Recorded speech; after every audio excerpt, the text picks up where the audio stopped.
Hello, Mario Cavallo. How are you today?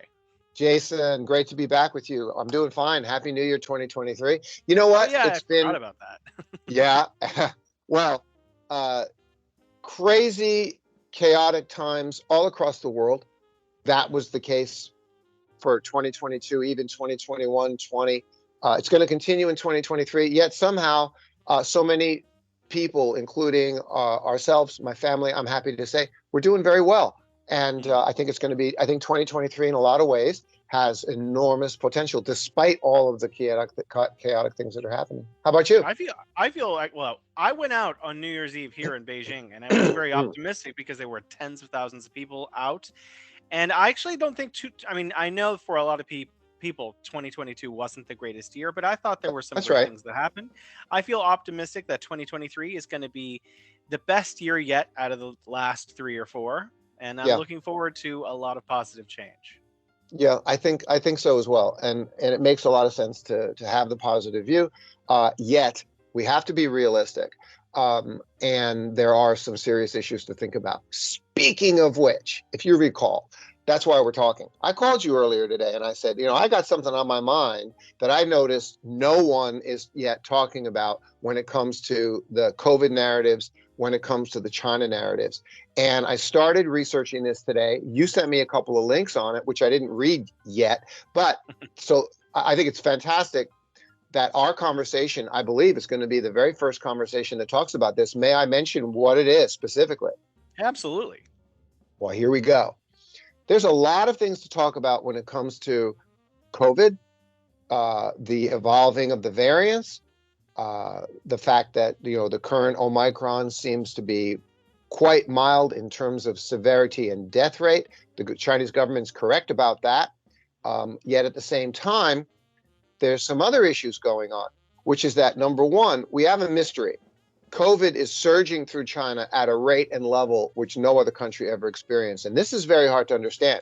Now, Shenyang and Beijing, for example, are right at the front of the when the surge began, right as soon as they relaxed the policy after December 7th. Shenyang surged. We, Yeah, it within happened in 10 days, Beijing too. yeah, 50% of the population infected. That's 4 million people up here, Jason. And for you, it's like 10 million in like 10 days. This is Hmm. unprecedented and a serious concern. However, it made me think of what else is going on. I only am going to share my anecdotal thing that I know here. I talked to an interviewer earlier today. She said to me, the women in her family recovered better than the men. Hmm. In my family, and it's a mixed family, I'm a foreign guy, my wife is Chinese. My wife and her mother, who was older and not so healthy and unvaxxed because of health issues, survived, did very well, got COVID, and recovered very well. My mother in law, unvaxxed, who we were worried about, recovered better than me. I've got this lingering cough going on for 2 weeks. It seems to be gone finally. But my point is, I'm seeing a pattern. This is strictly anecdotal, buddy, and you mentioned it as well, where I'm seeing the women recover, Chinese women recovering very well. And then I thought to myself, there might be another big issue, and we have to talk about it because it's a huge issue. I don't see it mentioned. Jason, I'm here 20 plus years. You're here how long now? 11 years. Oh, okay. So over 30 years, 3 decades between the two of us. And what do we know for sure? All the older Chinese men Hmm. have spent, and I mean 80 plus 90%, the last 30 years of their lives smoking. Well, I mean, So, I wanted to mention you're right, 100% you're right, but I have also noticed in Beijing specifically that over the mm, last few years, 3 or 4 years, there has been a decrease in the amount of smoking among men, absolutely. among everyone, but it was primarily men, and now it seems like there are a lot fewer smokers than there were before. Absolutely. And you're talking about the what is it? Millennials and generation Z and Y and all the younger generations. Far less Chinese men in their Mm. 20s and 30s now smoke. Okay. I'm not talking about them. I'm talking about the old guys like me. I'm 62. All the guys who are in their 50s and 60s are the previous we're the boomers, right? 90% of Chinese boomer generation, 90% of the men who are in their 50s, 60s, 70s, and 80s probably still do smoke. They smoke like fiends. Now, there's the culture side of it. Do you recall? I don't know. You're young. Maybe you don't know, didn't see this. I'm going back to Chengdu, 1999, when every time you met a man in China, when I met a guy in Chengdu, you're offered a cigarette. Yeah. And this was cigarette was the friendly. Yeah. Can I get you a Coke? Yes. It was a cigarette, man. Let's get together and inhale smoke into our lungs 20 times together to bond. Right? I mean, that's what it was. Yeah, and absolutely. Then also gifts too. My wife and I had a problem. Boxes of cigarettes. Yeah. Boxes of Chonghua. If you want to love a guy, you want to show a guy give a guy some face. And this is what it is with the lower level workers. And you want to say thank you. They don't want a tip. They want a box of Chonghua because they normally smoke cheap cigarettes. And the Chonghuas are $6 a box, $10 a box. Can I mention my wife actually had me buy 2 cartons of cigarettes as a gift when we went to get married with the Red Books. I didn't even know this guy, and it wasn't totally unnecessary, but we gave 2 cartons of cigarettes to the officer who officiated our marriage in here in China. See, Jason, you just said, as a foreigner here, it was totally unnecessary. And that's the point. No, it wasn't totally unnecessary. It was completely necessary. It was part of the routine.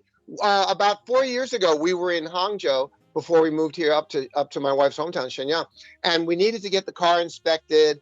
And it was this and that. We just bought the car, and we missed a window by a week or something like this. And the guy came out, and we got an agent guy to help us, and he said, okay, this guy will help you out, and you put the car here, and you put the car through. And it had nothing to do with faking the emissions. It had something to do with paperwork. 7 days, you had to get it. It was a timing thing, right?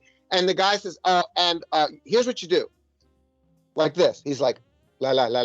Okay, 你去对面买2包 Chonghua 你给他. He says, go across the street to that market right there and buy 2 boxes of Chonghua, and you give them to that guy right there. He's the guy to thank. That's how you get your car fixed. I mean, this is the culture. And so, unfortunately, the bad side of it, my friend, is to say, well, come on, who are we kidding? Smoking is incredibly bad for you. If you're a 60, 70-year-old guy and you're a smoker, you're probably also a drinker, and then you get COVID, you're not going to get as good a result as all the women who basically don't smoke. So I looked that up this is from livescience.com, and it mentioned that this was in 2021. In the study, 12.3% of current smokers were admitted to an ICU, were placed on a ventilator and died, as compared to 4.7 of non-smokers. Those are the people who were put on the ventilator. So it was 3 times as many people who were put on a ventilator who were smokers died. Right, but there's even a more important point to that, which is to say you're talking about people who needed to get put on a ventilator in the first place. That's the point. Okay, the whole idea is to say, hey, whatever shape I'm in health-wise, if I get the flu, okay, or some other bug similar to the flu, and Omicron gave us all similar symptoms to the flu, 3 days of fever and that rotten feeling in your body from head to toe, and then it starts to fade away. Okay, so that's your classic kind of flu symptoms. And the key is to say, well, when I got it, that my body was able to avoid needing to go to the hospital in the first place. Yeah. And if you're a smoker, you got a big problem. So now what about the skew on this? Because in China, there's going to be a population skew of males to females, and the severity of results. And I wonder even about the death rate of males to females amongst the older population, 50, 60, 70, 80-year-olds. Because here in China, and again, I'm speaking to the foreign audience, folks, you don't realize what we're saying to you. Jason and I understand, okay? 85+%. Like I would even go so far as to say 90% of all older men in China smoke, or at least used to smoke, the few that quit. It's an enormous number that you don't see in Europe, you don't see in the United States. So can you imagine how that's going to skew the severity and death rate numbers for the population here in China? we're going to see what's going to happen. I don't know what's going to turn out, but it's an amazing thing to be discussing here. It's because very unique to Chinese culture, very unique to Chinese society, and therefore going to have some kind of an enormous impact here on the COVID situation. Absolutely. I think, but these kind of things, when they're tackled by scientists, usually take many Yeah, years for us to really see the outcome. So it's going to take a long yeah, time before we know, and before we have these very high guesses, hypotheses, because scientists never say this is how it is. They say this is what it looks like. This is our best that's right. guess. That's Yeah. right. That's right. Well, we know being a smoker isn't going to help if you get it. Yeah, That's for sure. certainly. But it's a very interesting point. I was thinking about it as well. It's really interesting that you bring it up. That especially amongst older men, I have to agree with you. But I mean, my experience again, I want to say, I think in the really big cities, like in Beijing, I think it was 2014, 15, there was a law banning smoking indoors. Oh yeah, it's In changed public places. completely in the last 10 years. So what I mean is, a lot at Everywhere. that time, there were a lot of quitters in first tier cities where, like, a lot of people did lessen the amount of smoking that was going on. And you mentioned younger people, but I think that some older people quit too. Yes. Yeah, They did. They did. Maybe 10, maybe 15, 20, maybe 15% of them at the most. Quitting is tough. I did. I quit 8 years ago. And let me tell you, man, that was the roughest 6 months of my life. Wow. Well, even when you do quit, it still takes 5 or 10 years for you to get all of the benefits of having quit. So you're at 8, you're probably doing pretty well. Yeah, it was just nuts. What else do you want to mention to our folks about our viewers about COVID? Is there another key thing on your mind? I've got one. How about you? Just one thing. If you're in China and you don't smoke and someone offers you a cigarette, a really good tip is just put it over your ear. You accept to not it. Smoke it? Yeah, you accept it and you give it like I'm going to smoke it later. And then when no one's looking, you just dispose of it. Cool. I never thought of it. I just say, no. Wojela. Well, in my case, I can say I quit. Wojela, which means I quit. And they respect that, by the way, because they know how hard it is. So they're like, okay. We shouldn't we shouldn't tempt you if you quit, which is interesting. You mentioned you had one last thing?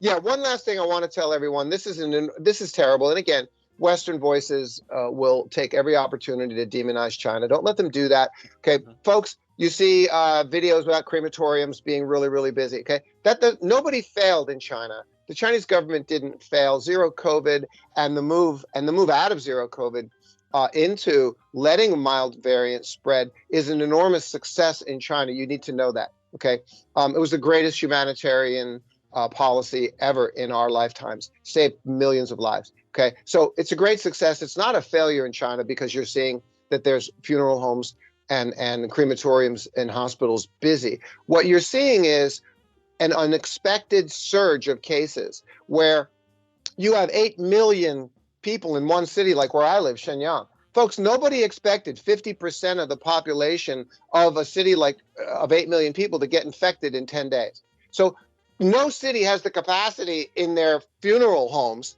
to deal with, even with a low death rate of 0.1%. Because there are less employees there to deal with anything. They're all at home. Guys. And everyone I know went home and they were staying home for 2 or 3 weeks. Sick. Thank you. This is precisely the point. No system in the world, any city, any country, anywhere, had the healthcare capacity and funeral home capacity or crematorium capacity, whatever it might be in your country, to handle a sudden surge of, say, 2 or 3 or 5,000 deaths, which is still a very low percentage of the population.